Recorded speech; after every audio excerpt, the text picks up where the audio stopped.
Alright, so we made it to the end of 2018, and that means we have seen a lot of bad movies this year. We've also seen a ton of good ones, but I mean, the bad ones were bad. So I thought today would be the perfect day to give you my top 10 worst movies of 2018. Before I give you my full list, make sure to comment yours down below. Did you like some of these movies in my top 10 worst? Or did you think, yeah, these movies are pretty bad as well? Make sure to comment down below and let me know. And now we're just going to hop right into my list, starting at number 10. And that's going to be a Clint Eastwood movie, and it is a 1517 to Paris.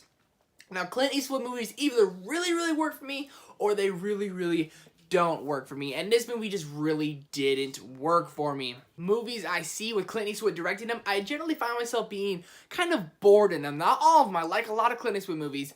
But this one just really did not do it for me. And the acting was holy moly. I think this was his biggest mistake.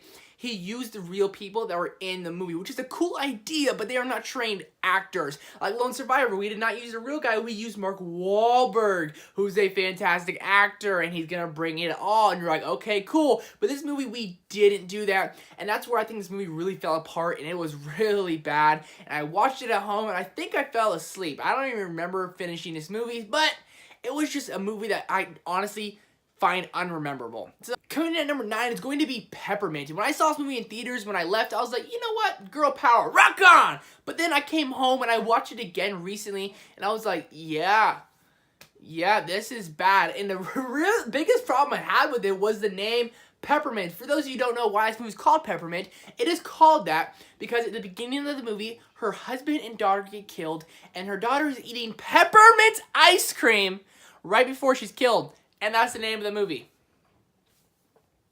I think that says enough. Number 9, Peppermint. God dang it! Number 8, we have I Feel Pretty. And my God, a movie that is just not funny, that is super duper just dumb, and like tried to be so much more than it was.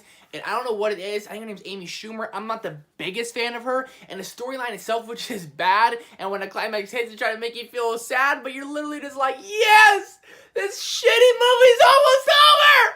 And that's exactly what I felt. My girlfriend's like, did you like it? It was kind of funny. I was like, that was literally one of the worst movies I've seen in a long time. The comedy didn't land. The storyline itself was just so played out, so cliche, so stupid, that this movie was definitely like, it was literally about a 3 out of 10, 100%. So number 8 is I Feel Pretty. Coming in at number 7, we have Mile 22. And I'm not going to say much about this movie, but I like Mark Wahlberg in most movies. The Transformers franchise, I think he did terrible. And in this movie, again, he's just a dick. If you like seeing Mark Wahlberg be an asshole to everyone, this movie's for you. And if you like seeing a movie that is terribly edited, this movie is for you. There's literally a scene that you gave to a 6th grader on iMovie on his cell phone, and he was like, boom, boom, boom, and I made a bunch of cuts. That's how bad it felt. You're just like, holy shit, your brain, your everything's kind of just spinning around. There's freaking birds. And you're like, whoa, what is happening? So this is not a good movie. Mark Wahlberg is an overzealous asshole, and the editing was god awful. So number 7, we have Mile 22. At number 6, we have a Bruce Willis movie that came out at the beginning of this year that I totally forgot came out, and that is Death Wish. And oh my God, like would put a death to my wish that this movie never came out. Oh my good God, it was just a movie that's been played out over and over. And I'm not saying I don't like Bruce Willis. Die Hard is fantastic, but I feel like they're trying to do too many spin-offs of that. And for Red, that kind of worked. A badass older guy kicking ass, taking names, that works. And this movie, it really doesn't. The storyline just kind of really falls on top of itself, and it really just doesn't bring out anything. And it got a 31 out of 100 on Metacritic for good reason. Just a movie that's honestly, you walk out and some people are like, yeah! And then people like me are like, I just wasted 2 hours of my life and $24 on tickets. So Death Wish is at number 6.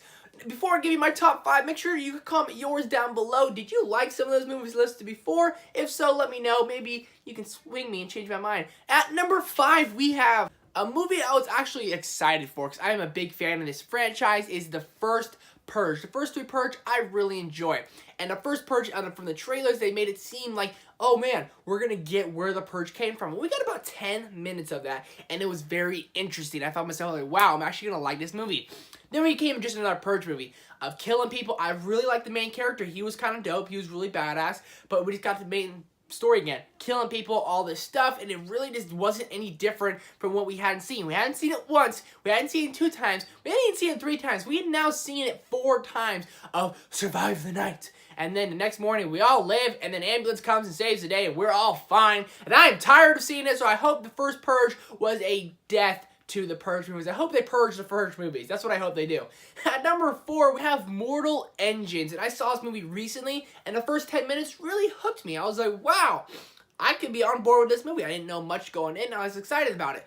And I was like, first 10 minutes, great action scenes, some awesome CGI, a really good soundtrack of the score, you know, the sound effects they use, everything. I was like, wow, I'm really invested in this. And then after those 10 minutes, we got into like the cliche normal storyline. We got introduced to our characters who kind of have a love story, but you don't really give a shit about the love story, but they have love story anyway. Like Ready Player One, they had a love story, but I gave a shit about that love story. I was like, yeah! But this movie, I was like, of course. And then it had really bad, cheesy lines. Like this one line, she stabs the guy, and she was like, this is for my mother. And I literally wrote, I take notes in the movies, I literally wrote, there's always a mother. Like, there's not original about this movie, and this movie itself, the acting is poor, the storyline itself is just brutal, and the overall, by the end of this movie, you know what's going to happen, and I was really just, people started clapping in my movie theater, and I was like, we're clapping because it's over, right? That's what I thought too. So number 4 is Mortal Engines. Coming into my top 3 is going to be a Netflix movie, and it is an Adam Sandler, Chris Rock movie, which I was actually really excited about because the trailers made it look kind of funny, but oh no, it's the week of, and man, oh man, was it brutal. It wasn't just brutal, it was literally poop sauce. One of the worst movies, literally, of 2018. Like a 2 out of 10. Maybe even lower. It looked like they used a cell phone, but not the good camera, like the self-facing, the selfie camera. And they put it in a car when it had car scenes. They had just too many things to try to be funny that really wasn't funny. They had stupid names in the girl's phone, like, oh, trashy girl, whatever. It's like, this isn't funny. And they're trying to make it so funny. You're like, oh my god, this sucks. Like, grown-ups, I find myself kind of enjoying that. The Longest Yard, I laughed my butt off in that. But this movie, it just shows that, like, we're kind of just falling down the cracks of comedy. We haven't had an original comedy in a while, and we kind of see the same things overlapping, especially in Adam Sandler movies. We keep getting it, the same thing, and it's the same result, but this movie is much, much worse than all the previous ones. So at number 3 is The Week Of. Coming in at number 2 is a movie in the Conjuring universe, and that is The Nun. And my god. Oh my god. It wasn't just bad, but it was predictable. It showed all the scary parts in the trailers, and when you saw it in theaters, people are jumping. I'm like, did you not watch any commercial with The Nun coming up? You know? And my girlfriend literally sitting there, she put a blanket on her head, it was on her phone. That's how bad this movie was. But with the part she was watching, I'm like, close your eyes, scary part's coming. Close your eyes, scary part's coming. The acting was horrendous. I hate when people, like, they'll overzealously, like, huh? And they'll put their hands on their hips, hella stupid. That looks dumb, and then have the acting with it was even worse. The storyline itself, you kind of just knew where it goes, and you really just see, like, it's just... And these 2 girls were sitting next to me this whole movie, and they were talking throughout the entire thing. And I was like, oh my god. When they left the movie, they literally said, that was so good. And I was like, really? Was it good? Because you were talking the whole time! So it couldn't have been that good because you talked the entire movie. The only thing I kind of remotely enjoyed about this movie was how they tied it into the first Conjuring at the end of the movie. Other than that, this movie's poop sauce. Sucks butt.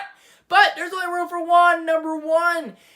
And that is Kin. And going in, I was kind of excited for it because I heard mostly bad things, but a couple people were like, hey, it's alright. So I was like, alright.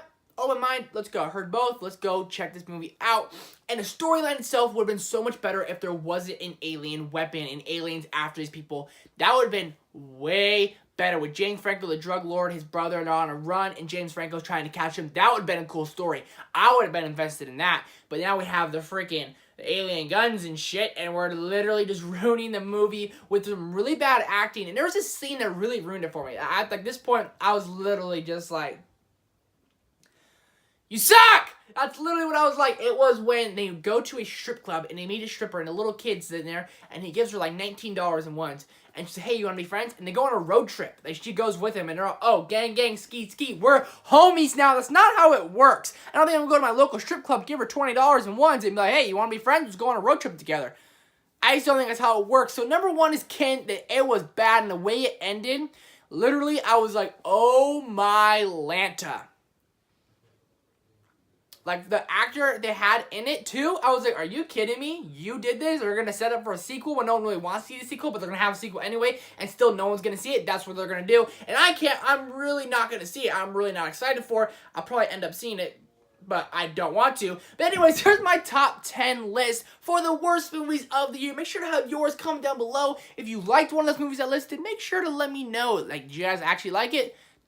Point out some key parts that maybe I'll like it too. I probably won't, but it's worth the shot. Make sure to hit that big thumbs up button and that subscribe button. And tomorrow I'm going to have my top 10 best movies of 2018. That's going to be a much more fun and positive list. So make sure you have the ring notification bell on because you're not going to want to miss a beat. And I'll see you guys then. Go see a movie. Peace!